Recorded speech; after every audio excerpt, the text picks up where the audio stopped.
Assalamualaikum warahmatullahi wabarakatuh. Perkenalkan, namaku Yundita Putri. Hari ini kita akan diskusi sedikit tentang kita lihat aja ya. Nah, di sini Hayo ngaku siapa yang masih suka melabeli anaknya, adiknya, atau mungkin saudaranya, atau mungkin anak tetangganya dengan kata nakal karena anak yang tidak mau diam dan tidak mau fokus. Pasti banyak kan? Nah, sebenarnya anak kecil yang aktif merupakan hal yang normal. Akan tetapi, jika seorang anak aktif sepanjang hari walaupun raut wajahnya sudah capek, tidak bisa diam walaupun sudah diinstruksikan, tidak menahan diri untuk melakukan sesuatu, dan sulit menatap muka lawan bicaranya, bisa jadi anak ini adalah pengidap ADHD.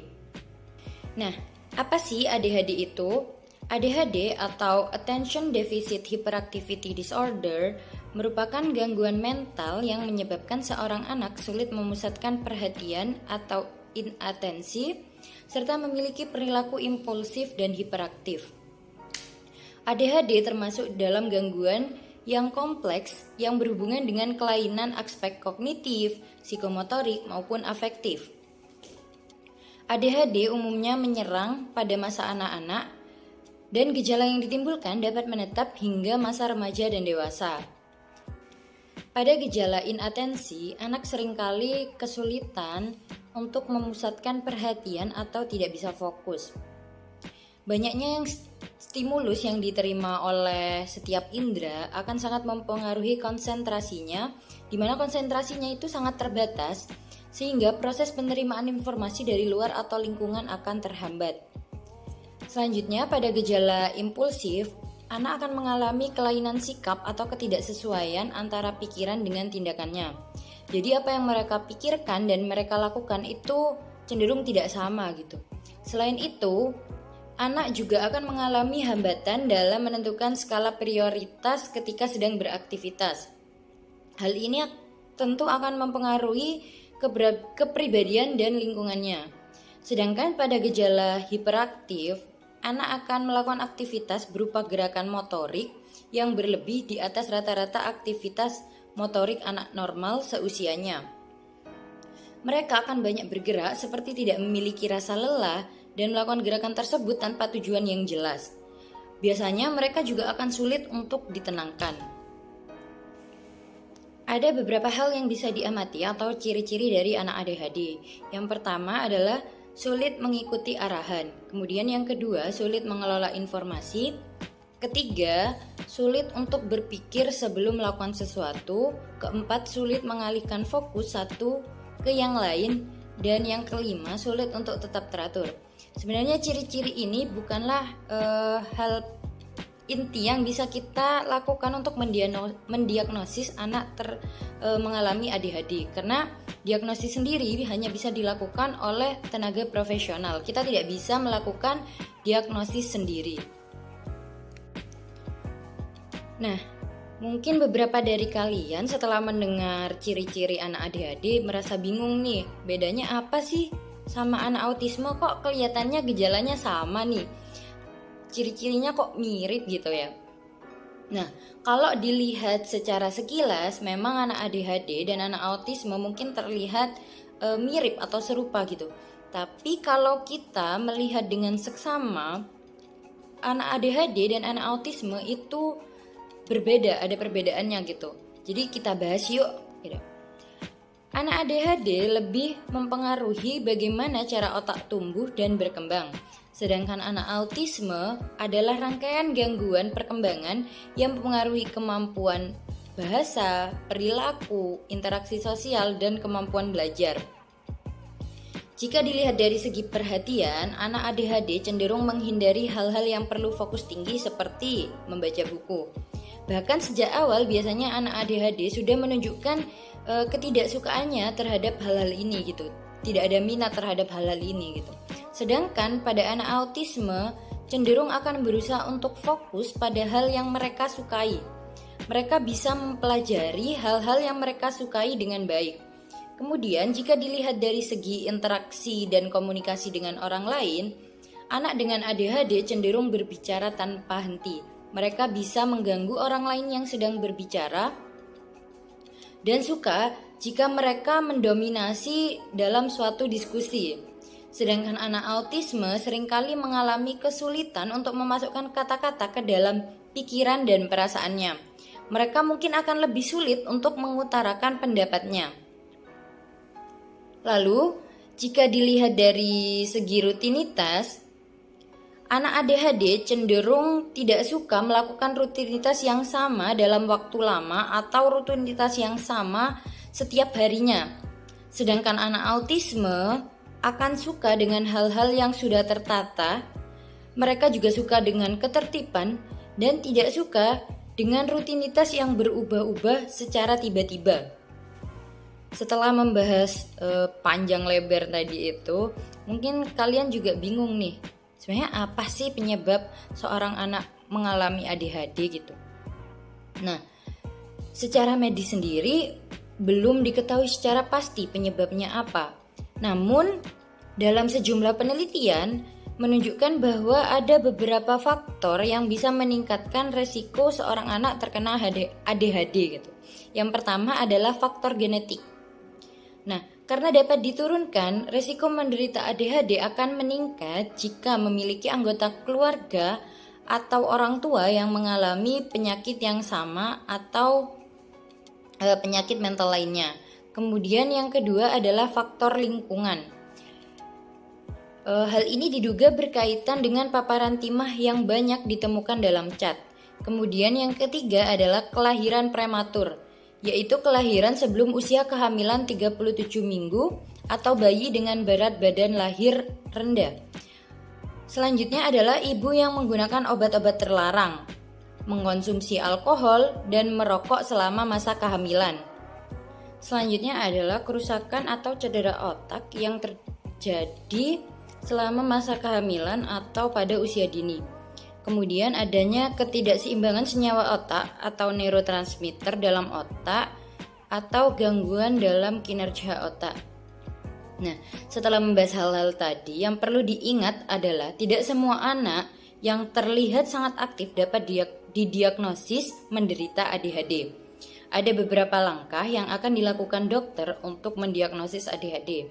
Yang pertama adalah dengan menggali riwayat perjalanan penyakit pengidap, riwayat penyakit pada keluarga, serta catatan sekolah pengidap.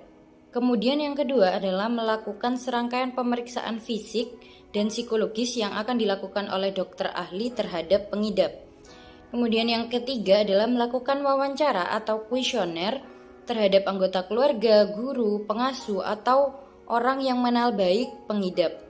Dan yang terakhir adalah melakukan beberapa tes gambar dan tes laboratorium untuk mencari penyebab lainnya. ADHD hingga saat ini memang belum dapat disembuhkan. Penanganan yang tepat sedini mungkin dilakukan untuk menolong pengidap untuk beradaptasi dengan penyakitnya sehingga memiliki kualitas hidup yang lebih baik. Beberapa upaya pengobatan ADHD antara lain, yang pertama dengan mengonsumsi obat-obatan yang umum digunakan untuk mengatasi ADHD.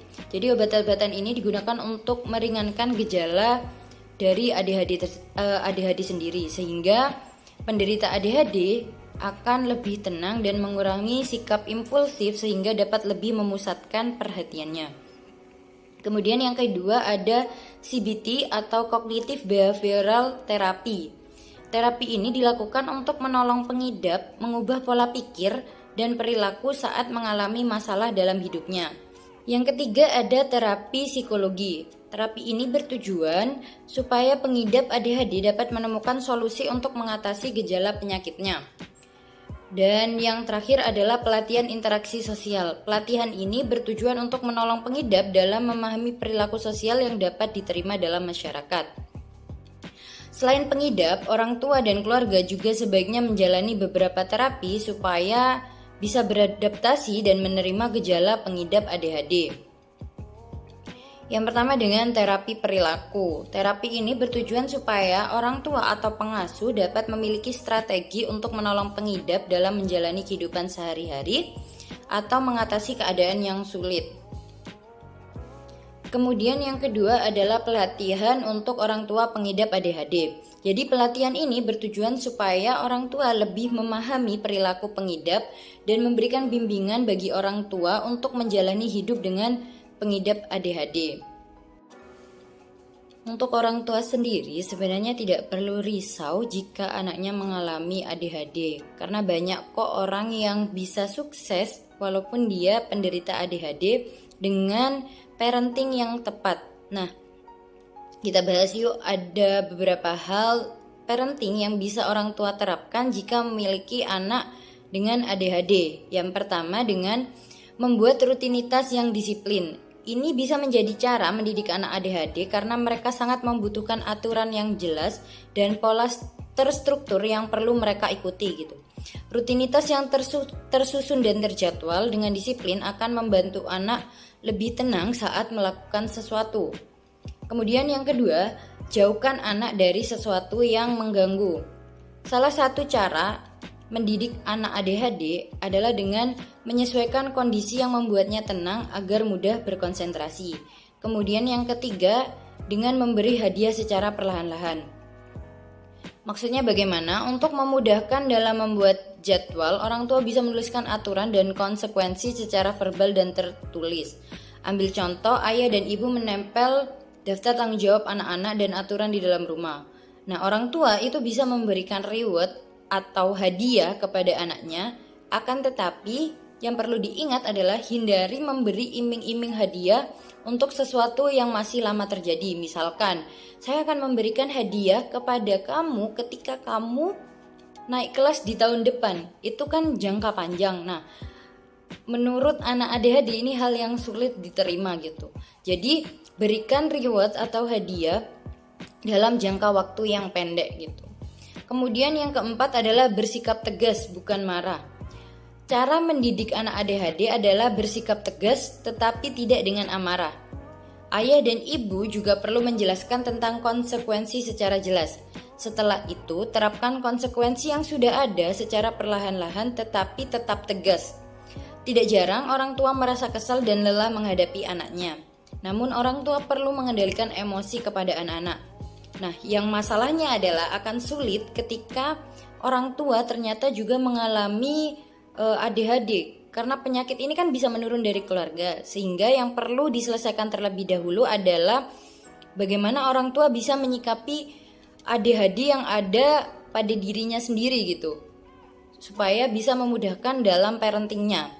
Kemudian yang kelima adalah bantu anak menemukan bakatnya. Biasanya bila anak ADHD menaruh minat dalam suatu hal, ia bisa menguasai bidang tersebut dengan kemampuan 5 tahun di atas umurnya. Oleh karena itu, orang tua bisa bilang kepada anaknya kalau ia mungkin tidak bisa menulis cerita panjang, namun ia sangat bersemangat dalam menggambar, maka bisa orang tua memfokuskannya pada belajar menggambar gitu.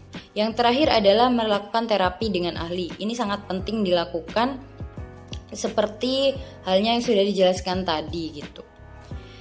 Nah, jadi pada intinya adalah anak ADHD bukanlah suatu kondisi yang harus kita ratapi dan kita sedih berlarut-larut di sana. Karena sebenarnya anak ADHD itu juga bisa berkembang dengan baik ketika mendapatkan penanganan dan parenting yang baik juga.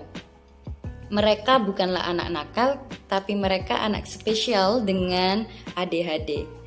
Terima kasih. Wassalamualaikum warahmatullahi wabarakatuh.